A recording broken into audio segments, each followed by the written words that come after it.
A Course in Miracles Workbook Review Number 1, Introduction. Beginning with today, we will have a series of review periods. Each of them will cover 5 of the ideas already presented, starting with the first and ending with the 50th. There will be a few short comments after each of the ideas, which you should consider in your review. In the review practice periods, the exercises should be done as follows. Begin the day by reading the 5 ideas, with the comments included. Thereafter, it is not necessary to follow any particular order in considering them, though each one should be practiced at least once. Devote 2 minutes or more to each practice period, thinking about the idea and the related comments after you read them. Do this as often as possible during the day. If any one of the 5 ideas appeal to you more than the rest, concentrate on that one. At the end of the day, however, be sure to review all of them once more. It is not necessary to cover the comments literally or thoroughly in the practice periods. Try, rather, merely to emphasize the central point in each one and think about it as part of your review of the idea to which it relates. After you read the idea and the comments, the review exercises should be done with eyes closed, and when you are done, in a quiet place if possible. This is emphasized particularly for practice periods at your stage of learning. It will be necessary, however, that you learn how to require no special settings in which to apply what you have learned. You will need it most in situations which appear to be upsetting, rather than in those which already seem to be calm and quiet. The purpose of your learning is to enable you to bring the quiet with you and to heal distress and turmoil.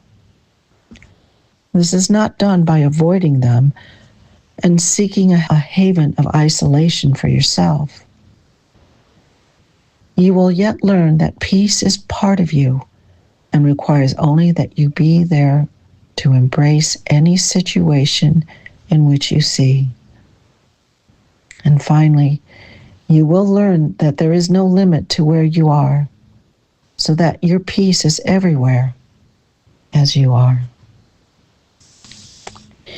You will note that, for review purposes, the ideas are not always given in quite their original form.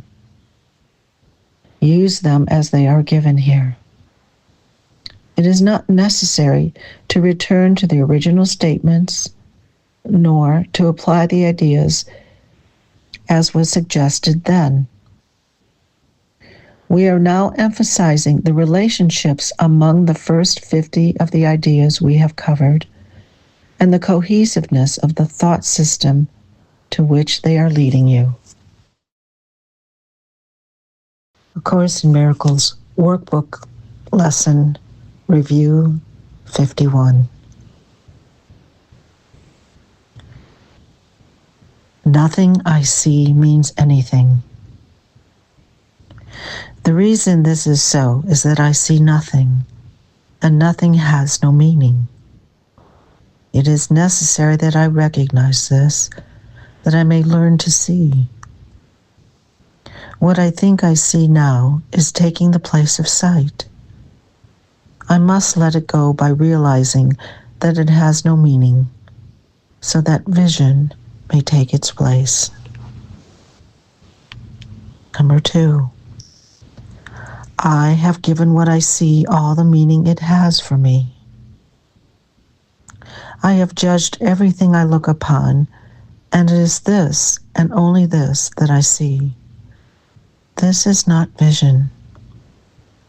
It is merely an illusion of reality because my judgments have been made quite apart from reality.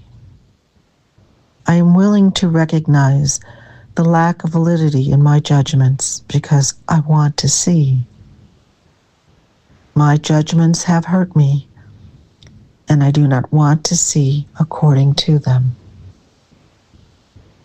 Number 3, I do not understand anything I see. How could I understand what I see when I have judged it amiss? What I see is the projection of my own errors of thought. I do not understand what I see because it is not understandable.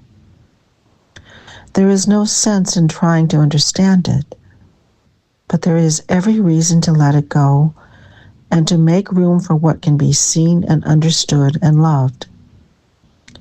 I can exchange what I see now for this merely by being willing to do so. Is not this a better choice than the one I made before?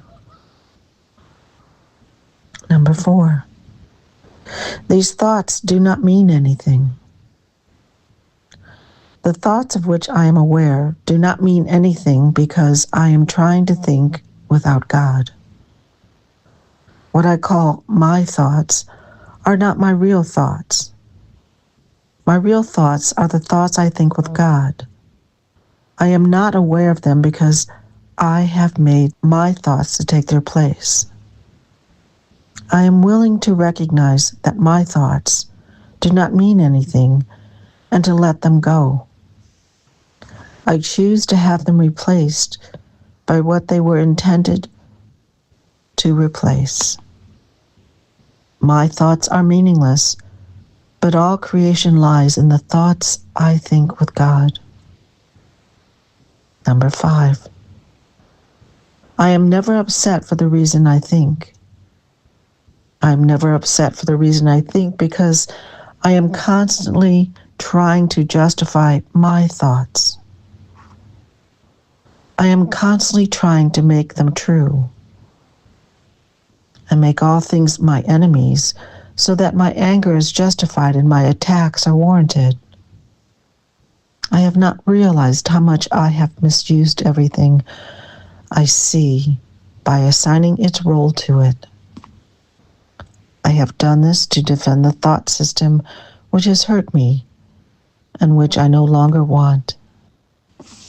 I am willing to let it go.